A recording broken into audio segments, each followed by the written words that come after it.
Bem-vindo aqui para mais um vídeo que nós vamos conversar sobre análise de papéis. Desta vez nós vamos ampliar o estudo que nós fizemos sobre o IRB Resseguros já por conta do fechamento do exercício de 2023.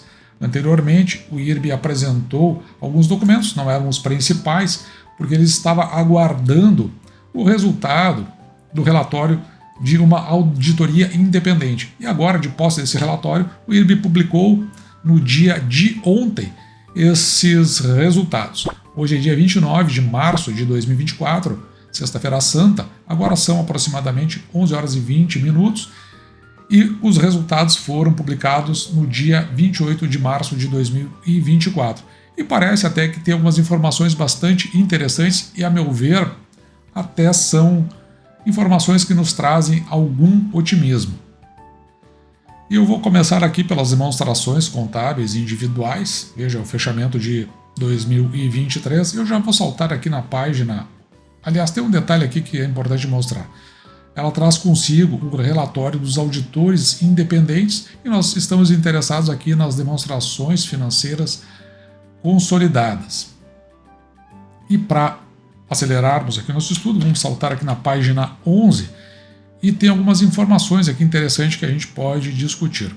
Por exemplo, aplicando aqui os princípios do CPC 50 e FRS 17, só para se ter uma ideia, isso é o exigido pela CVM, enquanto que a SUSEP ela exige um anterior, lá, se eu não me engano, IFRS 14.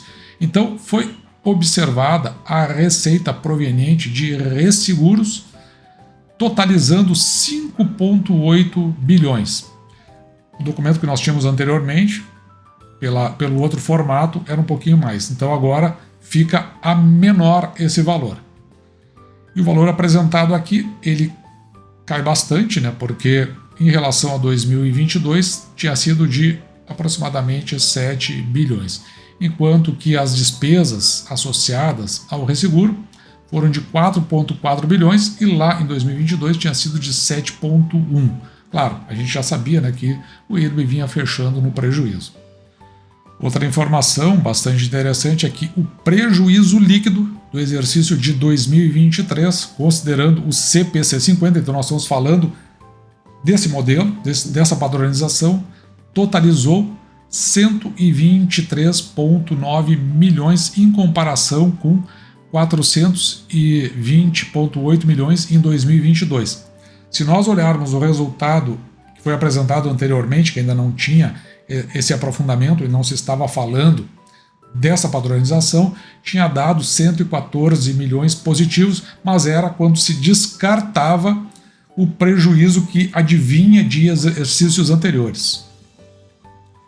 E seguindo aqui na próxima página, fica evidente aqui para nós que o resultado anteriormente apresentado era do ponto de vista aqui, da visão do negócio. Então veja, como eu disse, né, a companhia tinha registrado lucro líquido de 114,2 milhões, frente ao prejuízo de 630 milhões no exercício de 2022.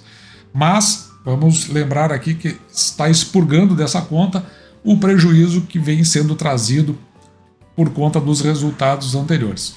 Então veja aqui, concluído o processo de ajuste, o que trouxe equilíbrio à carteira, estão agora preparados, então a administração, para competir e reformar o crescimento.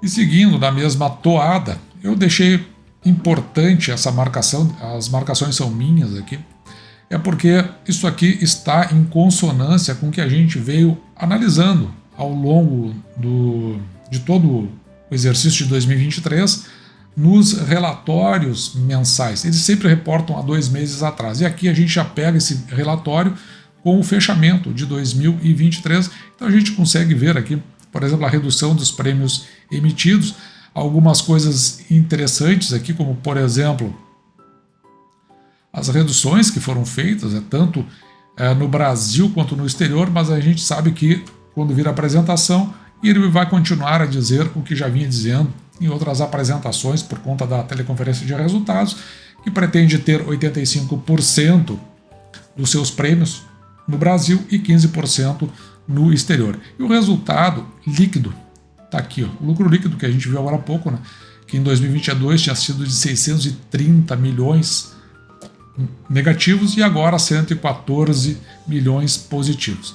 Uma coisa que é interessante, que eu deixei marcado aqui com relação aos dividendos, observe que o cálculo da distribuição dos dividendos mínimos obrigatórios, isso aqui tem previsão estatutária, é realizado sobre o resultado do exercício, então tem que pegar aquele valor lá e o que precisa ser deduzido?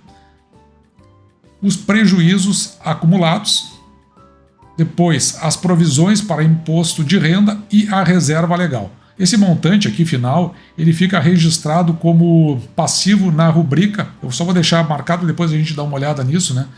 Obrigações a pagar. Depois nós vamos dar uma olhada essas obrigações a pagar, porque elas vão se somar a um prejuízo que é trazido, mas não contabilizado, pelo menos neste quadro em vermelho que eu marquei aqui para você. Portanto, em cima de tudo isso, como tem um prejuízo trazido do exercício anterior, não há perspectiva de dividendos no exercício de 2024. Além disso, você pode verificar aqui, eu também deixei marcado, isso aqui quase passa batido, mas a companhia possuía no dia 31 de dezembro de 2023, portanto no fechamento do exercício passado, prejuízo acumulado de 360 milhões aproximadamente. Isso agora na visão do IFRS 17. Portanto, ainda precisa cumprir com essas obrigações. E além dessas obrigações, a gente viu lá que tem aquelas obrigações a pagar, que é a título do que tem previsão legal. E agora nós podemos extrair os resultados aqui das demonstrações financeiras. Aqui está obedecendo as informações trimestrais, é com referência ao fechamento do próprio exercício. E nós queremos, não as individuais, né? Aqui vão estar as individuais e as consolidadas. Nós queremos dar uma olhada nas consolidadas. E já vamos saltar aqui para acelerar o nosso processo na página 15 para a gente dar uma olhada na parte do passivo. Lembra lá as obrigações a pagar? Então tem para o trimestre aqui é o fechamento, né, do exercício, 60 milhões, enquanto que no fechamento do exercício anterior era de 44. O indicativo aí, quando se tenha mais a pagar, significa que houve uma sobra maior para fazer esses pagamentos. Olhando aqui para um dos itens que nos interessa bastante, com relação ao patrimônio líquido consolidado, veja que ele estava um pouco mais de 4 bilhões e agora está em 4,170 bilhões aproximadamente. Então teve um crescimento no patrimônio líquido do IRB. Isso também é uma questão positiva. Outra questão que nós estamos olhando, porque isso aqui está tudo sendo revisado. Então, dados estão sendo trocados, eu tive que voltar várias dessas demonstrações atrás para poder fazer toda a consolidação. Então, olhando aqui para as receitas das operações, aqui tem a parte trimestral, por isso que é o ITR, mas aqui nos interessa, vai ficar aqui no acumulado anual e até o comparativo com o exercício anterior. Lembra que quando nós vimos o relatório, agora há pouco da administração, era de 4,6 bilhões, então está aqui, 4 bilhões 597 milhões foi o conjunto das receitas, enquanto que no exercício passado tinha sido de 5 bilhões 166 milhões. Essa redução se explica porque o IRB está fazendo uma limpeza na sua carteira, ele está tirando todos aqueles que são de altíssimo risco, que foram feitos no passado e que levaram aquelas fraudes que nós sabemos lá dos anos 2019, 2020 e aparecendo em 2021. Com relação ao lucro líquido, veja que, na realidade, não são aqueles 114 que nós vimos agora há pouco. Então, no exercício passado tinha fechado em 591 milhões e agora, na verdade, está em 76 milhões o lucro líquido do conjunto das operações. Olhando para o fluxo de caixa, algumas coisas aqui que chamam bastante atenção. O caixa líquido das atividades operacionais ele está aqui no negativo e esse valor negativo ele aumenta em relação a 2022, no fechamento do exercício. Sempre é ruim quando esse valor está negativo. E na verdade, desde 21 que tem desde 2020, eu acho, que tem estado nesse patamar. Então, aqui não é um bom sinal quando ele vem aumentando. O caixa líquido das atividades de investimento aqui está positivo, o que para nós também não é uma notícia muito boa. O ideal é que ele seja negativo, significa que se está colocando mais dinheiro nas aplicações, uma vez que esse é o lastro que faz com que se tenha um recurso reajustável para pagamento por conta dos sinistros. E o caixa líquido das atividades de financiamento ele está positivo, mas pelo menos está menos do que no ano passado, até porque no ano passado houve esse aumento de capital aqui de 1,2 bilhão. E fazendo aqui o fechamento do nosso fluxo de caixa, tem um detalhe que eu ainda preciso investigar melhor, que é com relação a esta parte aqui do saldo inicial do caixa equivalente em caixa. Na minha visão tinha que ser próximo desse valor, eu preciso me aprofundar para saber o que aconteceu, mas de qualquer forma a gente vê que houve uma redução do caixa da companhia de quase 10 bilhões e agora o IRB tem no seu caixa apenas 7,8 bilhões. Milhões, aliás. E agora sim nós conseguimos fazer as atualizações do IRB. Então muda muita coisa. Por exemplo, a gente viu agora há pouco, né, que a receita ficou em 5,7, a gente tinha colocado em torno de 6 na última visão, e o lucro líquido, na realidade, ele ficou negativo, ficou em 123 milhões, pelas razões que a gente já expôs. Projetando o exercício de 2024, nós vamos utilizar o juro real de 5,19%, ainda estamos mantendo porque dentro das previsões do Boletim Focus tem ficado mais ou menos dentro dessa faixa, então não tem por que fazer alteração agora.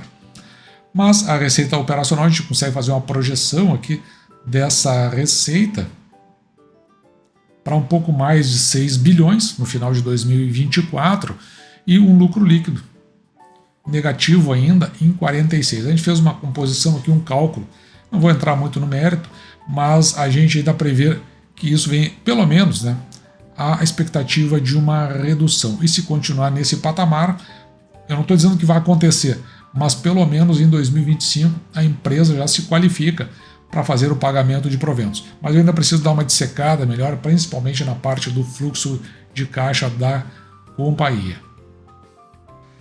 Com essa visão mais clara, ontem a companhia fechou a cotação da sua ação a R$ 37,38. Tem algumas informações aqui interessantes, né? A gente viu o patrimônio líquido a 4 bilhões e 169 milhões. Com isso, o preço da ação sobre o valor patrimonial da corporação aqui em 0,74. Aqui tem várias indicações. Primeiro, que a ação ela realmente possa estar barata. E o segundo é que fica muito reduzido o risco em comprar IRB a esse valor, até porque o valor patrimonial é maior, o valor patrimonial por ação é maior do que o próprio preço da ação.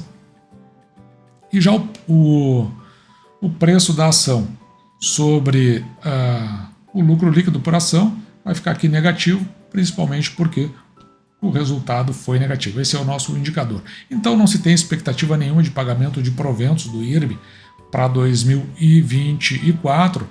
E eu diria o seguinte: se continuar nessa mesma toada, a empresa apenas se qualifica para pagamento. Talvez ela feche, pelo que tudo está indicando, o exercício de 2024 de fato no positivo, agora segundo o IFRS.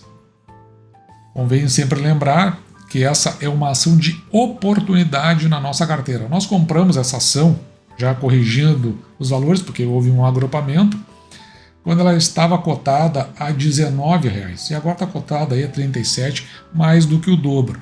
Se nós quiséssemos vender a ação, a gente teria tido um bom lucro, mas a intenção aqui não é vender a ação. A intenção é verificar e acreditar nesse processo de limpeza que a ação está fazendo, até porque eu acho que nesta mesma toada, talvez em 2026 ela volte a pagar proventos, e esses proventos, considerando o valor da ação, o reagrupamento que foi feito, eles possam ser consideráveis para a intenção do canal, que é justamente uma carteira de ações que paguem dividendos. Na pior das hipóteses, me parece, pelo andar dessa carruagem, é que essa ação vai ter uma valorização exacerbada, e aí nós vamos verificar se é momento ou não, ou oportunidade ou não, de fazer uma venda. E aí nós vamos ver se ou vendemos a ação, ficamos com lucro, ou então nós simplesmente mantemos a ação e ela passa agora para ser uma ação para a nossa carteira de dividendos. É a visão que nós temos, pelo menos. Dito isso, vou ficando por aqui, me despeço de você. Espero que você tenha gostado. Desejo que você fique com Deus, principalmente hoje, na Semana Santa. E deixo, como sempre, o meu grande abraço.